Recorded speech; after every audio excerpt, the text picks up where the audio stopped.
নমস্কার, আমি শুভশ্রী গাঙ্গুলি। যুব ভারতীতে মেসিকে নিয়ে যে মেসটা ঘটে গেল সেটা নিয়ে কিছু ক্লারিফিকেশন দেওয়ার জন্যই এই ভিডিওটা আমি করছি।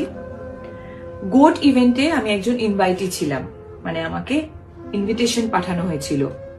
আমি হায়াতে গেছিলাম। আমার ফ্রেটার্নিটি থেকে আমি এবং কৌশিক গাঙ্গুলি ছিলেন। শুধুমাত্র আমার ফ্রেটার্নিটি নয়, বড় বড় ইন্ডাস্ট্রিয়ালিস্টরা ছিলেন, এমিনেন্ট জাজেস, আইপিএস অফিসার্স, জার্নালিস্ট, স্পন্সরসদের তরফ থেকে অনেকে ছিলেন। সেখানে অ্যাক্টিভিটিটা এটাই ছিল, উনি আসবেন, আমাদের সবার সাথে মিট করবেন এবং ছবি তুলবেন। আমি 8:30 নাগাদ হায়াতে পৌঁছই। 10:15 নাগাদ ওনার সাথে আমার মিট হয়, আমি ছবি তুলি এবং যখন আমি বেরিয়ে আসছি তখন পিআর টিম থেকে আমাকে রিকোয়েস্ট করা হয়, ওদের পিআর টিম থেকে আমাকে রিকোয়েস্ট করা হয় যদি আমি যুব ভারতীতে যাই তাহলে ওনাদের জন্য খুব সুবিধে হয়, কারণ ওখানেও নানান রকম ব্যবস্থাপনা ছিল মেসিকে ঘিরে, যেখানে আমি থাকলে ওনাদের সুবিধে হয়। আমি ছাড়াও Sourav Ganguly, SRK, honourable chief minister. হ্যাঁ, আর একটা কথা বলে দিই, যেহেতু এই প্রশ্নটা উঠছে যে আমাদের ইন্ডাস্ট্রি থেকে আমাকেই কেন ডাকা হয়েছে, এটার উত্তর ওদের পিআর টিম বেশি ভালো দিতে পারবে যে আমাকে কেন ইনভাইট করা হয়েছিল। আমি রাজি হওয়ার পর হায়াত থেকে বেরিয়ে যুব ভারতীতে যাই এবং আমাদের জন্য একটা নির্দিষ্ট টেন্ট করা হয়েছিল, সেখানে অনেকেই আমরা বসেছিলাম, ওনার জন্য অপেক্ষা করছিলাম, অনুষ্ঠান শুরু হওয়ার অপেক্ষা করছিলাম। ইন বিটুইন আমার পিআর টিম থেকে ইনস্টাগ্রামে ফটোগুলো পোস্ট করা হয়। আমরা রিয়েলাইজ করিনি ঠিক সেই সময় ছবি পোস্ট হয়নি, তার কারণ ওখানে জ্যামার লাগানো ছিল। আপনারা যারা যারা ওখানে ছিলেন তারা নিশ্চয়ই জানেন, আপনাদেরও ফোনের নেটওয়ার্ক কাজ করছিল না।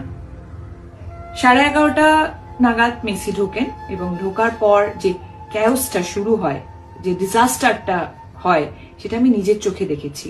আমি মাঠে বসে নিজে ওনাকে দেখতে পাচ্ছিলাম না, আপনারা কিভাবে দেখবেন? আমি টেন্টের মধ্যে ছিলাম এবং দেখতে পাচ্ছিলাম কিভাবে ম্যানেজমেন্টের একটা ডিজাস্টারের জন্য এত সুন্দর একটা ইভেন্ট হতে গিয়েও হলো না। তারপর ঝামেলা শুরু হলো। আমার একটা শুটিং এ যাওয়ার ছিল, অলরেডি আমি লেট হয়ে গেছিলাম। আমি ওখান থেকে বেরিয়ে আসি এবং বেরোনোর সময় যেহেতু আমার শুটিং এ দেরি হয়ে যায়, তাই আমার ওখানে কমিউনিকেশন করার প্রয়োজন ছিল। আমি ওখানে কিছুটা সময় ফোনে ব্যস্ত ছিলাম। তারপরে এই যে এত সুন্দর একটা ইভেন্ট হলো না, একটা অদ্ভুত জিনিসে পরিণত হলো, সেটা নিয়ে অনেকের সাথে আমি ডিসকাস করছিলাম।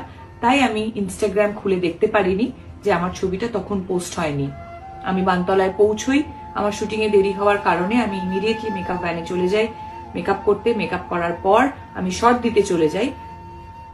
অনেক ক্ষণ পর আমি রিয়েলাইজ করি যে ঘটনাটা আমি দেখে এসেছি সেটা একটা বড় আকার নিয়ে নিয়েছে এবং কোনো না কোনো ভাবে আমি সেটাতে রিলেট হয়ে গেছি।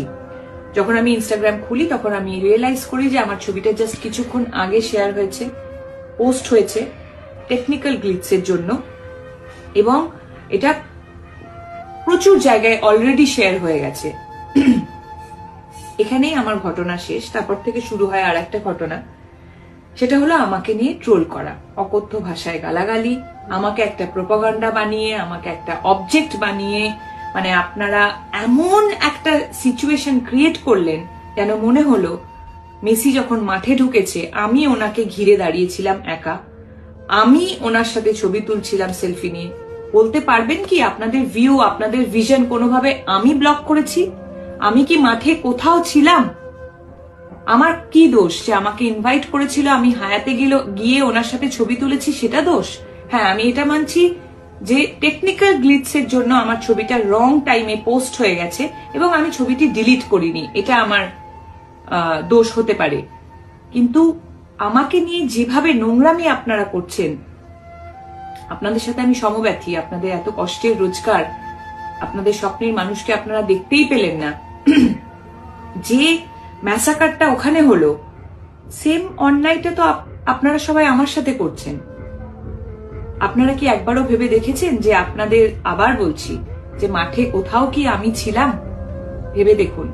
আমি একজন নারী, একজন মহিলা, বাংলা ফিল্ম ইন্ডাস্ট্রিতে কাজ করি বলে আমাকে কি অ্যাটাক করছেন? বলিউডেও তো করিনা কাপুর গেছিল, হায়দ্রাবাদ থেকেও একজন হিরোইনকে ইনভাইট করা হয়েছিল। শাহরুখ খান কি আসেননি ছবি তুলতে? আমার কিসের দোষ? একটা পলিটিক্যাল অ্যাঙ্গেল দিয়ে দেওয়া হচ্ছে, নানান রকম পলিটিক্যাল নেতারা আমার ছবি নিয়ে প্রেস কনফারেন্স করছেন, নানান রকম জার্নালিস্টরা হয়তো তাদেরকে আমি কখনো সময় দিতে পারিনি বলে রাগ একদম উপরে দিচ্ছেন যে টিএমসি এমএলএ রাজ চক্রবর্তীর বউ অমুকের এক্স গার্লফ্রেন্ড। 2026 আসতে যাচ্ছে, একজন মহিলা হয়ে আরেকজন মহিলাকে আপনি এইভাবে সম্বোধন দিচ্ছেন? এই সমাজে আমরা বাস করছি? বাহ, আপনারা আমার সাথে ঠিক করলেন তো। দেখুন, আমার সাথে ট্রোল হচ্ছিল, আমাকে গালাগালি করছিলেন, যা খুশি করছিলেন, সত্যি বলছি, মন থেকে বলছি, আমি কিচ্ছু মনে করিনি। আমার সবসময় এটাই মনে হয়েছে, সত্যিই তো সাধারণ মানুষের এত কষ্টের রোজগার, তাদের স্বপ্নের মানুষকে তারা একবারের জন্য দেখতে পেল না, তারা যদি আমাকে নিয়ে বাজে কথা বলে তাদের মন হালকা হয় তাহলে হোক। কিন্তু আজকে আমি এই ভিডিওটা করছি তার একটাই কারণ, কাল থেকে শুরু হয়েছে আমার বাচ্চাদের প্রতি আক্রমণ। দুটো ছোট ছোট বাচ্চা, তাকে বলা হচ্ছে, আমার কাছে মেল আছে এবং নানান রকম প্রমাণ আছে যেখানে বলা হচ্ছে ওই দুটো বাচ্চাকে মেরে ফেলা হবে। আমি একজন মা হিসেবে তো সেটা মেনে নেব না, কোনোভাবেই মেনে নেব না। আমি তো একজন পলিটিশিয়ান নই, আমি একজন অ্যাক্ট্রেস। আমার ভুলটা কোথায়? আবার বলছি, আমি কি মাঠে কোথাও ছিলাম? আপনাদের ভিশন আমি ব্লক করেছি? আমার বাচ্চাদের ওপর কেন আসছে? আপনারাও কিন্তু ইকুয়ালি অন্যায়টা করে ফেলেছেন, এটাই বলবো। এই ভিডিওটার পরেও নিশ্চয়ই আপনারা অনেকে অনেক কিছুই বলবেন, বলুন, অসুবিধে নেই, কিন্তু নিজেদের মানবিকতাটা হারিয়ে ফেলবেন না। দুটো বাচ্চা কোনোভাবেই কিন্তু যুক্ত ছিল না, সেই দুটো বাচ্চাকে প্লিজ ডাকবেন না। সবাই খুব ভালো থাকবেন, সকলকে ভালো রাখবেন।